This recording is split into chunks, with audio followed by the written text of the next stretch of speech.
Okay, today I am joined by Judge Joe Brown to help me better understand some of the legal issues and big stories in the news. Judge Brown, thank you for joining me again.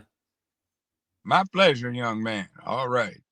Thank you again. All right. So, a lawyer that I follow says that new court filings show former Congresswoman Liz Cheney was funneling January 6 investigation data to special counsel Jack Smith without disclosing it so that he could get Republicans and President Trump. Let me show you a clip from that and then we'll discuss it. Here is what they got in a letter sent over to Jack Smith. They said, Dear Jack Smith, special counsel, this is Liz Cheney.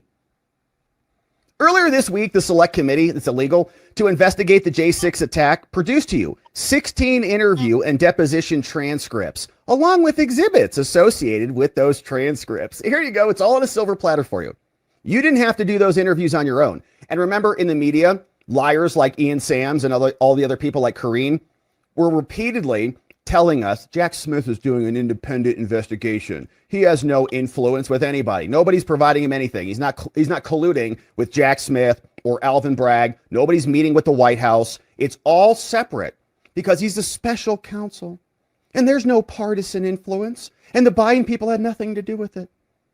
All a lie. He got the Democrats' report from their illegal committee delivered to him by Cheney and Benny Thompson. Okay, help me understand this.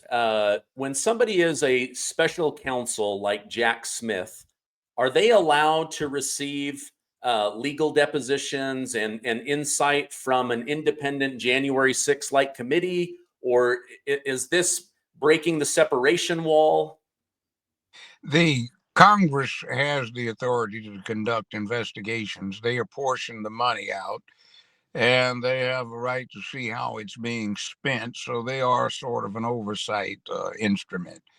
Now, whether or not there are any specifics of the federal law that are being broken, we'd have to check the criminal codes or the U.S. codes annotated, they call it USCA, and see what we have. That an independent investigator is conducting a vigorous investigation is not necessarily a bad thing. It depends on whose side you're on. But there might be improprieties. And again, this calls for another investigation. And this is a political matter more than anything else. And in the context of all of the, No Kings demonstrations with thousands of people involved all over the country, and the occurrence of violence, sporadic violence, everything that this January 6th committee was trying to investigate is several hundredfold worse with what they've been doing as individuals or members of their party have been doing. And it just shows the hypocrisy of, look, we've got 180 people that get invited into the Capitol building, and that's supposed to be an insurrection. The same people in the Capitol building who report there every day to do business are calling on the whole country to come out. And somebody who might have come out is part of this call to the whole country, which did not reach the whole country. But they have done what they accused Mr. Trump of doing. And by the way, Mr. Trump was trying to call out the National Guard, but it appears that Nancy Pelosi prevented that. So we just have a situation where it's rank hypocrisy. And I think the American public is tired of it. Okay.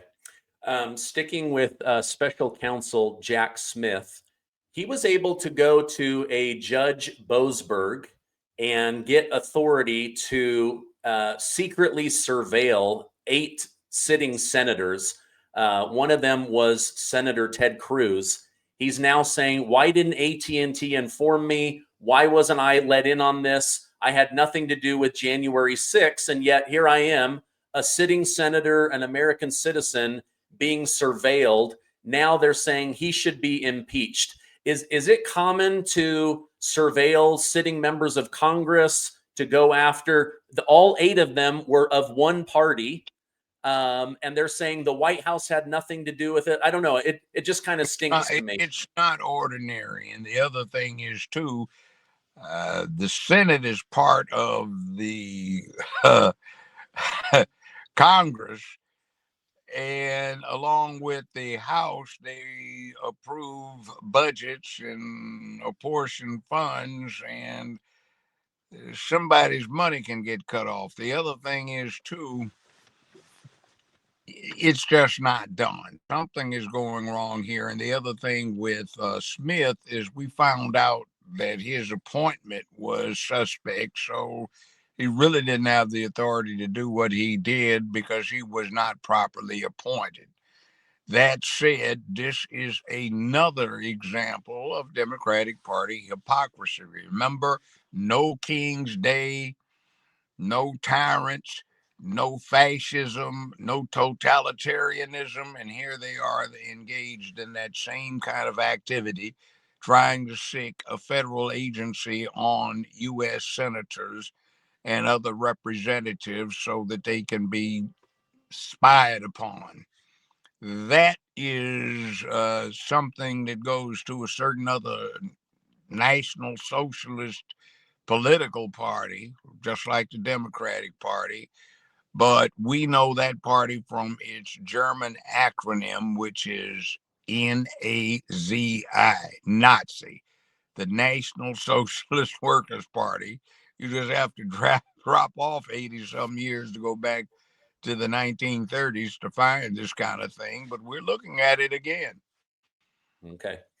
Let me get your thoughts on this. So with Jack Smith, Congress has brought several of his attorney colleagues in, and on average, they pled the fifth 70 times. They've now worked their way up to Jack Smith. He says, I'm willing to come in, but I want it to be a public hearing. Is he doing this because he's got some kind of aha gotcha moment he wants to throw down in the public? Is he doing this to protect his own skin? What are your thoughts on his reasoning for a public hearing? Well, it's frankly, as an old criminal defense lawyer, I would say he'd be safer taking the fifth. He might be trying to do what Fannie Willis did down in Atlanta and ran her stupid mouth off as the chief prosecuting official who acted like she'd never heard of the Fifth Amendment. And now we find she's in a world of trouble from self-incrimination. So he might prosper by taking the Fifth Amendment, but let's see if he's got sense enough to do it. Okay. Yeah, I just keep thinking, like, why would he agree to that, especially if he's going to plead the fifth? Or is he saying, okay, I've got all this data that I've been wanting to get out, but the judgment, the courts shut it down when Trump won the election. I still have a vendetta. I still have all this data I want to share. To me, that seems risky because, like you said, he could self-incriminate more than he could get Trump. That's right. And see, the other thing is, too, we have something that has disturbed me, and that is that in the last few decades, the quality of the lawyer staff of the United States has fallen off. We've got a lot of people who aren't very good at what they do. Too many of them have too much responsibility and limited experience to back up what they're trying to do. And perhaps Smith is a typical example of the arrogant, ignorant, inexperienced stupidity that we see on behalf of a lot of lawyers these days. That's not universal. We still have some fine ones, but I think we have too many lawyers. Okay. And they've turned the profession into a business, and I don't know what business Smith is thinking about, but he's treading on thin ice. Okay, I appreciate that. And the water's cold underneath there. Yeah. Let me ask you this. The Oversight Committee in Congress, they have interviewed dozens and dozens of people that worked directly day to day with President Biden. And they are now coming out saying, after doing an in-depth investigation, our findings, we recommend that all of the auto pen pardons signed under Biden with the auto pen should all be null and void. After digging in, they're saying not only did he not have the mental capacity to understand this, in most cases he wasn't even the one that knew anything about the case, and he pardoned them. Your thoughts on that? And then what is the next step? Because this is a recommendation. Does this now have to go to court? See, what's going on is the auto pen is the modern day equivalent of the rubber stamp. The problem with the rubber stamp is who's applying it. Now, if you've got witnesses, attestation, etc., and the president just says, I can't hold my hand still, so I have to use this rubber stamp, but it is me that's ordering this, no problem. The only thing is, we don't have any backup to see who actually did this and whether it's some lowly file clerk or is it really the president of the United States who's doing this. It's a novel question, and I want to see what the U.S. Supreme Court does when they get a hold of it. So It's you think this will go to the Supreme Court? It probably will. Okay. You don't have to necessarily sign it. It just has to be your order. But the problem is with this auto pen or rubber stamp, we can't tell who's doing what. And the problem with this is that unlike a rubber stamp, it is not obvious whether it is artificially a subscription put on there or whether it is in fact real. Okay. It's like you're looking at an image, it looks very convincing, it looks real, but is it really a recordation or is it an AI creation? Okay. Yeah. Well, I'm looking at this article. It's saying that 4,245 of the presidential pardons or commutations were done with the auto pen, and most of the time he was out of the office. He was either on vacation in Delaware or he was out doing some official function. So you're saying that's okay as long as he approved it, but wouldn't there need to be a paper trail? No. He's got to order it, Okay. not approve it. See, the president has essentially unlimited pardoning power, and that extends to commutation as well. There are good and sound reasons for those powers. And if you look through the Federalist Papers, which are kind of boring, dull, and not well written, they will give you enlightenment as to why that's supposed to happen. He's supposed to be one of the check and balance devices in U.S. government to ensure that there are multiple ways to prevent oppression or a miscarriage of justice. So what we have here is a situation where you can't tell whether this president actually ordered these things or whether it was someone else. So there might be a problem with that. And I'm not getting paid for this. I'm just running off at the mouth, giving an opinion about it. But that's what they pay the appellate courts of the United States for. And some of them need to work hard to earn their living.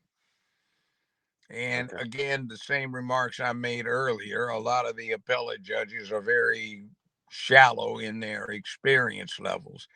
There's one or two or three or four or 5 or 10 I'm aware of that never practiced law, never handled any kind of case. And there's a few, at least one I can think of, that got made a state trial judge 4 days after being sworn into the bar, just getting out of law school, and was on the federal bench as a federal judge 14 months after graduating from law school, and is now sitting on a circuit court of appeals. So do you trust somebody like that being allowed to have a say in what's going on? In other words, effectively an unseasoned law student? Yeah, that doesn't seem like someone that has a lot of life experience, maybe, and or legal experience. There you go. Yeah. Learned and experienced in law and its practice and wise in the ways of the world. That's what she's trying to seek, but that's not what we're getting. And it's like, with due respect, our latest addition to the U.S. Supreme Court. I'm familiar with some other ladies. Let's see, Justice Bernice Donald, who's on the Sixth Circuit, would have been nice. Judge Roger E. Clifton, or Justice Roger E. Clifton, on the same Second Circuit. Uh, I think those two ladies are fine justices. They have practiced and experienced law and life, and I think they know what a woman was. So, Yeah, they it's call themselves one. So I don't like the choices that were made by this administration, or what is being thrown at the American public right now to push a rather poisonous agenda that is trying to get away from character, duty, honor, obligation, responsibility, accountability, bravery, courage, duty, and making where you live a better, safer, more secure place filled with economic prosperity, sense of purpose, morality, and ethics, etc. Instead, they just want to push something that, well, let's not get into it today. But anyway. okay. Um, the article went on to say that members of the oversight committee found that Hunter Biden was involved in many of the pardon decisions, and that the president seemed to have pea soup for brains. Interesting that that would be their description. Let me switch gears with you. And by I the saw way, some- somebody needs to seriously investigate Hunter Biden. I told you before that I'd gotten an opportunity at my leisure to go through the not one, not two, but three laptops that are reported as being just one, and perusing the downloads that were provided by the technician that did, in fact, attempt to repair those laptops. He did do that and was able to download the contents, but it seems Hunter Biden was too high, or whatever his problem was, to go back and pick them up. okay. So we got a Wow. chance to look at it, and I saw criminality. There were two other experienced trial lawyers who were involved in the project, and we actually had to ask Fox not to publish some things, because they were very, very dangerous when it came to exposing some brave people who were acting in the interest of the country, who've been involved in the national intelligence game on an international level. So we saw things, we saw tie-ins between what Smith was attempting to do down in Malago, and we saw what looked to me anyway like one of the reasons that the information was not turned over to the archivist is that they were very incriminating against the Biden Harris administration, particularly this thing about classified documents. There's stuff in those Hunter Biden laptops that talks about information being put in the black, I guess, cardboard box behind the vet in the family garage. And did you have your clients go by there and take a look? Were they satisfied there'll be more of this kind of thing going on, which under the circumstances is, shall we say, very sad to see somebody in the position that the last president was in, allowing his drug-addled son to involve us with the People's Republic of China in an inside game that was designed, from what we were looking at, to have the United States Navy back off what it was supposed to be doing for the benefit of the People's Republic of China. Now, I'll just leave it at that, but I hope somebody gets curious, somebody in Congress who will demand the opportunity to actually go through those laptops and have law enforcement analyze them. And I'll give somebody some clues. Look carefully at the official Pentagon magazine, Military Times. And also there is, believe it or not, some footage from some White House tapes that's not just audio, it includes visual. And there's a meeting that goes back prior to the Biden presidential administration. And in there, you can see President Barack Obama, you can see Hunter Biden, you can see Joe Biden, and you can see a tall Chinese representative of a business that operates out of mainland China. And they're discussing what appears to be bribes, how much they're supposed to be for, and what the purpose is about. And nobody seems to be the least interested in pursuing what is indicated if you put all of those things together. Okay. Well, a lot of people in Washington, D.C. and Virginia and Maryland watch my show, so maybe they'll pick up on that. Let me ask you this. A grand jury in Virginia, away from Donald Trump, away from the White House and the Oval Office, got touched. yeah, they decided, based on evidence presented to them, that Letitia James should be indicted for mortgage fraud. She swears up and down that this is Donald Trump revenge. New York has even more damaging documents on her. Your thoughts on her trying to lay all of this at Trump's feet? It doesn't make any difference. The Supreme Court has recently ruled that as the President of the United States and head of the executive branch, guess what? The Department of Justice is under him and under his supervision. Guess what? The Attorney General of the United States is, in fact, a cabinet officer of his cabinet and is a secretary who reports to him. And that he has the right to consult with, confer with, counsel with, advise those entities in the Department of Justice that carry out the executive functions of the United States of America, over which he has charge as chief executive officer.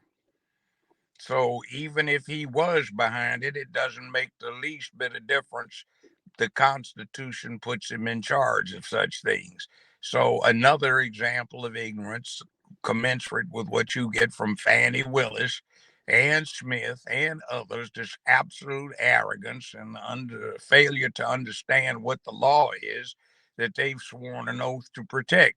I'm not surprised with Tish James, because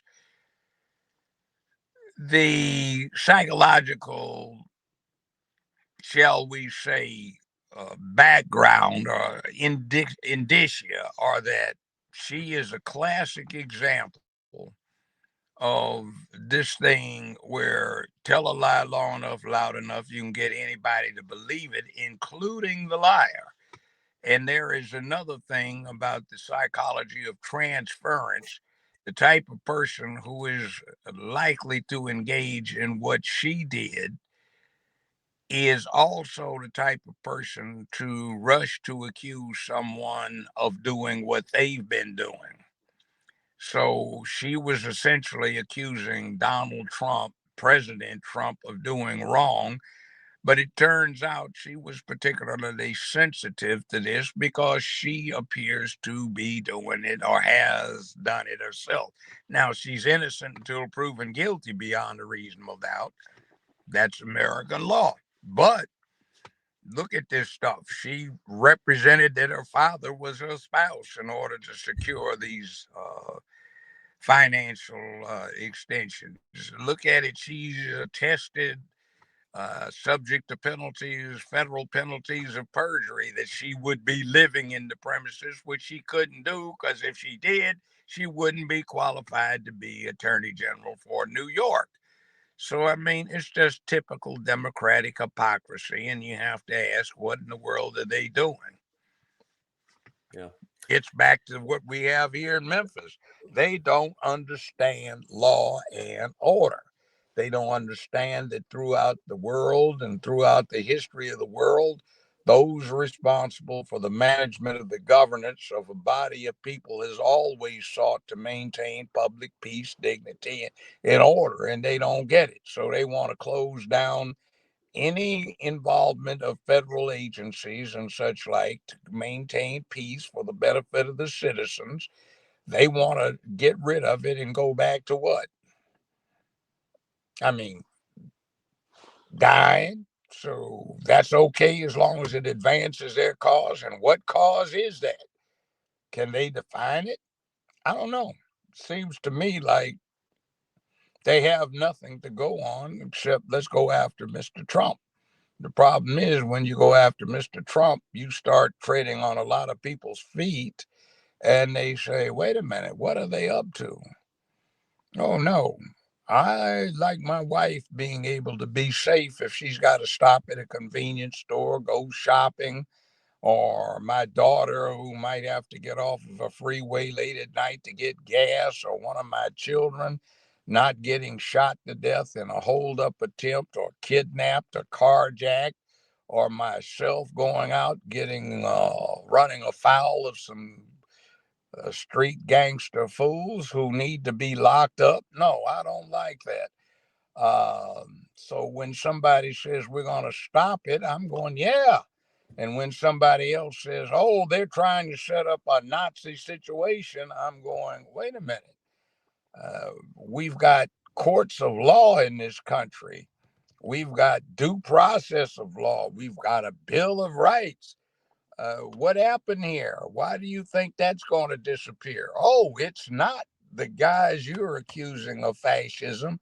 It's you who are trying to strip free speech, Second Amendment rights, Fourth Amendment rights to be free from unreasonable searches and seizures, Fifth Amendment rights to remain silent.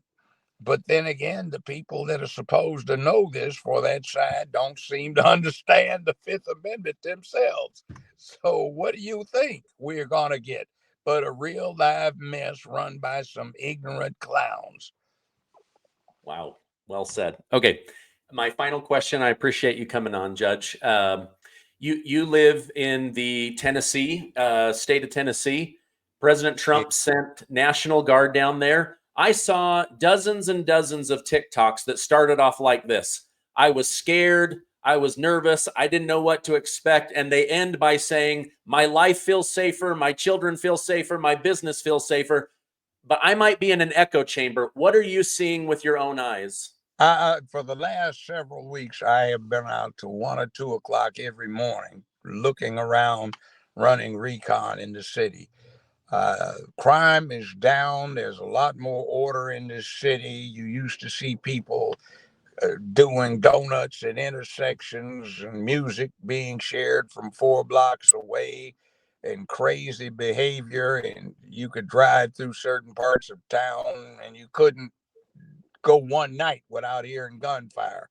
Now you don't hear it. People are feeling safe. They're saying good. I watched some young U.S. Marshals who were deputized members of the Tennessee National Guard. They met up in a local pub to get late lunch, or I guess middle of the night lunch on the night shift. And everybody was congratulating them and thanking them for coming in and making the place peaceful. I went over there and did the same thing too. And it is a refreshing change to have this place civilized rather than completely out of control. And I called Memphis a place run by the Clown Council, the Clown Commission, and Ugly Urkel, the mayor, Urkel Young, who looks just like the sitcom character from years ago and acts like it. We've got a Do Nothing Davis, who is the chief of police, who got fired in Atlanta, was about to be fired in Raleigh, Durham, North Carolina, doesn't seem to know how to do her job. The department doesn't respect her. There is insufficient morale on the department.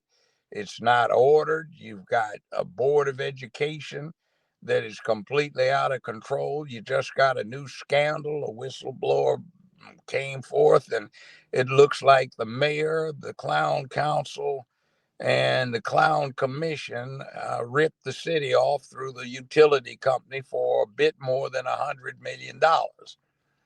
So, I mean, and then there's almost 30 million that they're trying to accuse the county clerk of taking, but it looks like the county mayor's got his fingers in it.